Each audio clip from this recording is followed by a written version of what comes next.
Hello दोस्तों, तो ये हमारे पास क्वेश्चन नंबर 3, ठीक है, एक्सरसाइज 5.2 का क्वेश्चन नंबर 3 है।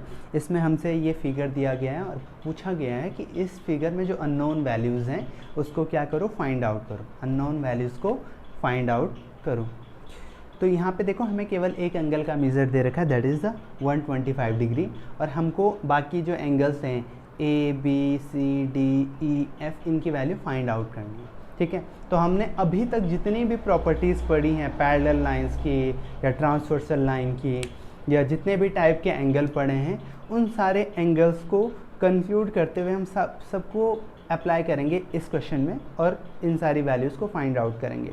ठीक है, तो देखिए हमारे पास ये पॉइंट दे रखा है, तो मान लो मैं यहाँ पे लाइंस के नाम दे देता हूँ। ये वाली लाइन है एक्स वाई, ये वाली लाइन है पी क्यू, ये वाला पॉइंट है एम, ये वाला पॉइंट है एन, ये वाली लाइन है ए बी। ठीक है, अब हमको वैल्यू निकालनी, तो सबसे पहले हम निकालते हैं एंगल ई की वैल्यू। एंगल ई की वैल्यू ध्यान से देखिए, एंगल ए एम वाई, यानी कि ए एम वाई, जिसका कि मेजर दे रखा है इसने 125 degree, and angle A M X, angle A M X, क्या ये दोनों लीनियर पेयर एंगल बना रहे हैं? ऑब्वियसली ये क्या बना रहे हैं? लीनियर पेयर एंगल बना रहे हैं। क्यों बना रहे हैं? ध्यान से देखिए, ये दोनों एंगल एक ही पॉइंट से बन रहे हैं, मतलब पॉइंट एम पर ही बन रहे हैं। दोनों एंगल कहाँ बन रहे हैं? पॉइंट एम पर बन रहे हैं, यानी कि इनका वर्टेक्स कॉमन। जिस पॉइंट पर एंगल बनता है उस पॉइंट को हम वर्टेक्स बोलते हैं। तो ये दोनों एंगल ई और एंगल ये वाला 125 डिग्री जो बना हुआ, वो दोनों एक ही वर्टेक्स पर बने हुए। दूसरी बात, इन दोनों की एक साइड क्या है? कॉमन है, that is the A M. A M जो साइड है वो क्या है? कॉमन है। ये पॉइंट ए है मान लो, तो ए एम साइड क्या होगी? कॉमन होगी।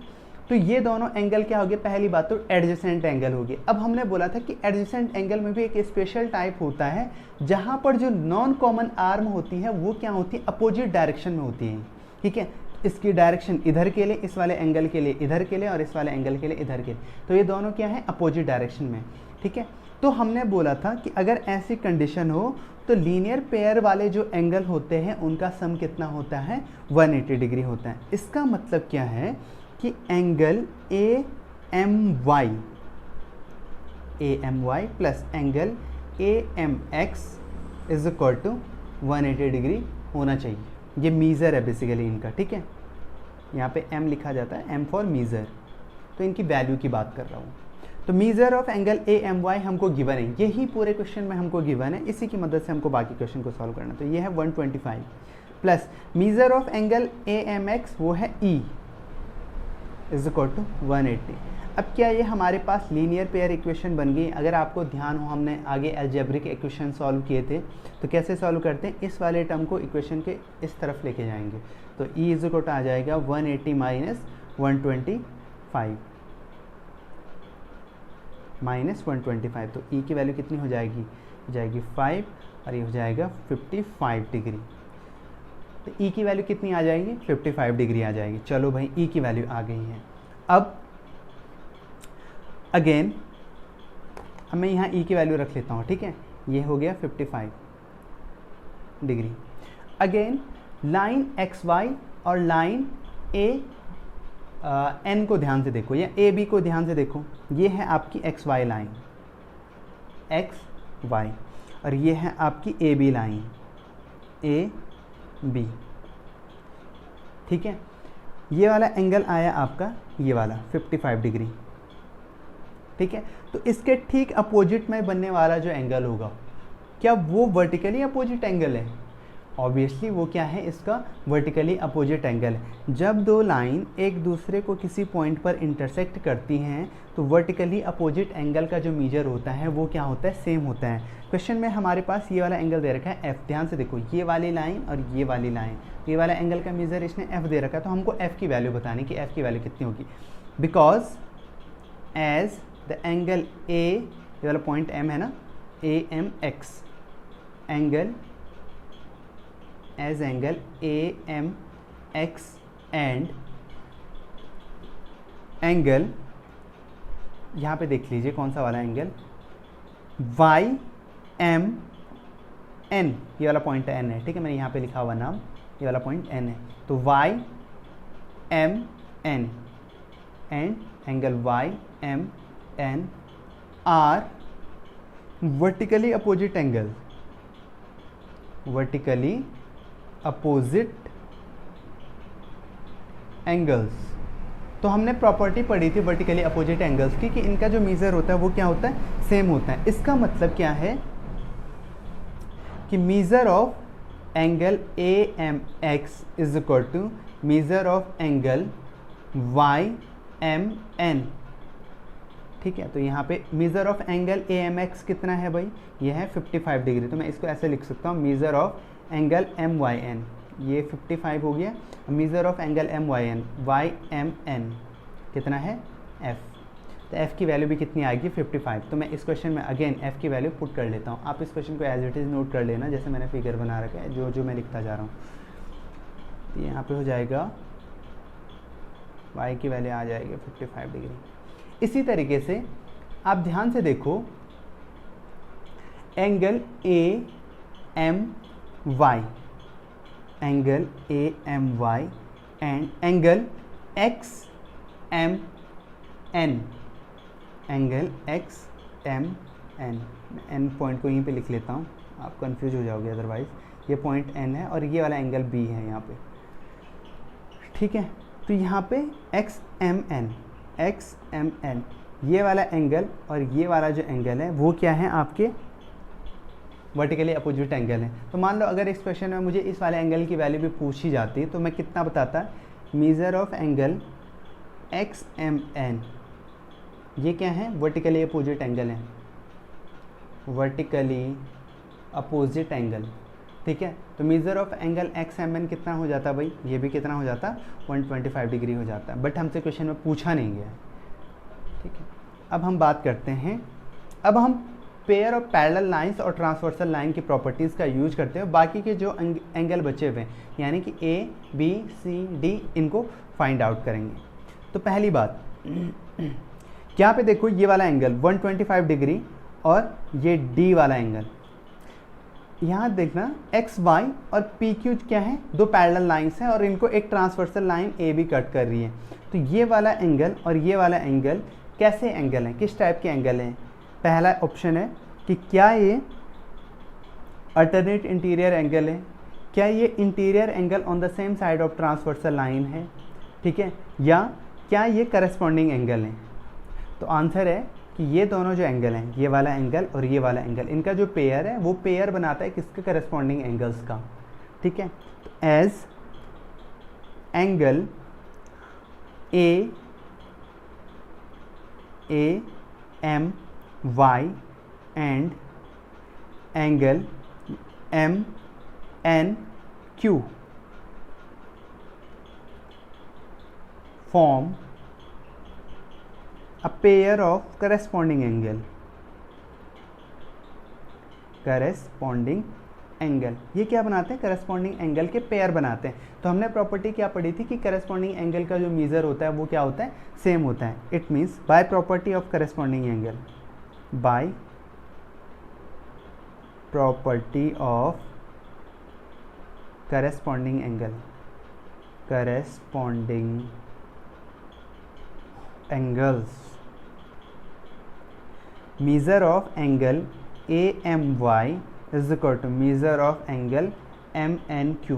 तो measure of angle A M Y वो तो गिवन है, ए एम वाई वो कितना है भाई 125 है, और measure of angle M N Q, M ये वाला पॉइंट, एन ये वाला पॉइंट, क्यू ये वाला पॉइंट, मतलब ये कितना है, डी वाले की बात कर रहा है। तो डी की वैल्यू कितनी आ गई 125 आ गई, ठीक है।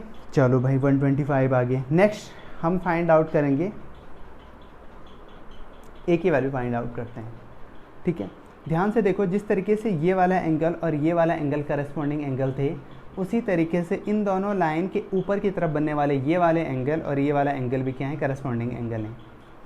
Angle A M X and angle M N P, ये दोनों भी क्या है, करस्पॉन्डिंग एंगल के पेयर बनाते हैं। इसका मतलब क्या है, measure of angle A M X is equal to measure of angle M N P. तो measure of angle A M X कितना है भाई, 55 डिग्री, और measure of angle M N P that is the A. तो A की value भी कितनी आ गई हमारे पास, 55 डिग्री आएगी।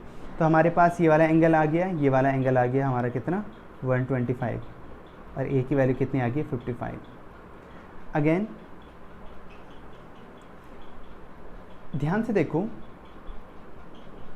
हमने अभी इस वाले एंगल की वैल्यू भी निकाली थी, ठीक है। वैसे तो दूसरे तरीके से भी निकाला जा सकता है, बट अभी मैं केवल करस्पॉन्डिंग एंगल के टर्म्स में बता रहा हूँ। हमने इस वाले एंगल की वैल्यू निकाली थी। देखो ये वाला एंगल और ये वाला एंगल वर्टिकली अपोजिट एंगल है, तो इसका मेजर भी कितना होगा, 125 डिग्री होगा।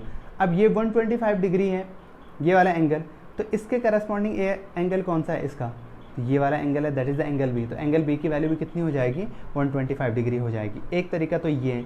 दूसरा तरीका, अभी हमने क्या निकाला, एंगल डी की वैल्यू निकाली थी, वो कितना है, 125 डिग्री। तो 125 डिग्री ये है, और इसका वर्टिकली अपोजिट एंगल है एंगल बी, ठीक है। तो यहाँ पे as angle M N Q and angle, कौन सा वाला angle, B N P are vertically opposite angle,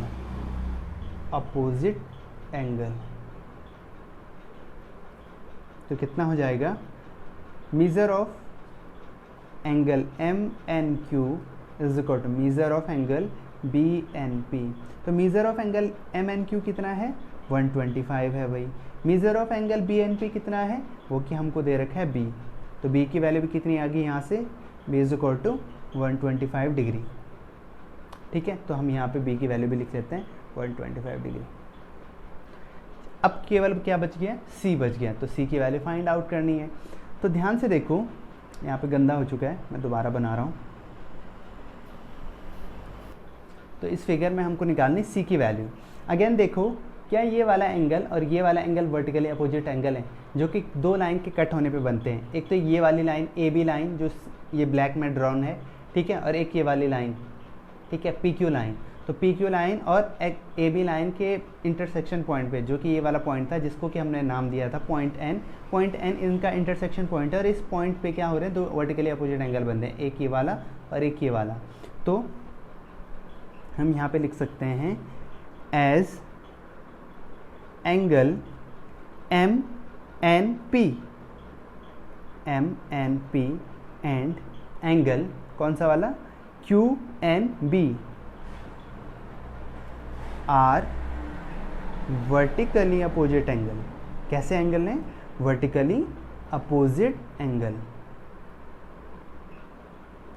तो इनका मेजर भी क्या हो जाएगा, by property of vertically opposite angles, measure of angle M N P is equal to measure of angle Q N B.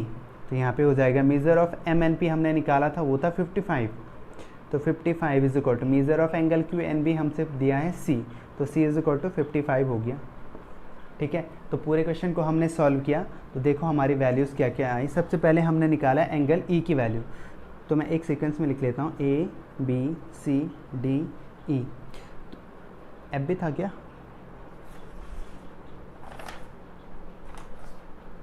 हाँ एफ भी था, ये वाला एंगल हमने निकाला था।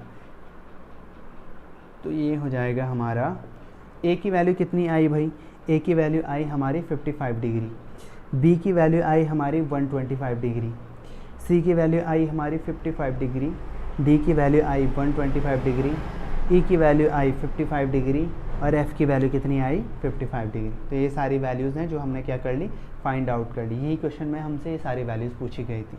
तो इस तरीके से हम क्या कर सकते हैं, इस क्वेश्चन को सॉल्व कर सकते हैं। और इसी के साथ हमारा एक्सरसाइज 5.2 ख़त्म हो चुकी है। इसके बाद हम मूव करेंगे नेक्स्ट चैप्टर की तरफ, जो कि है the triangle and it's properties. तो आज के लिए इतना ही, दैट्स इट।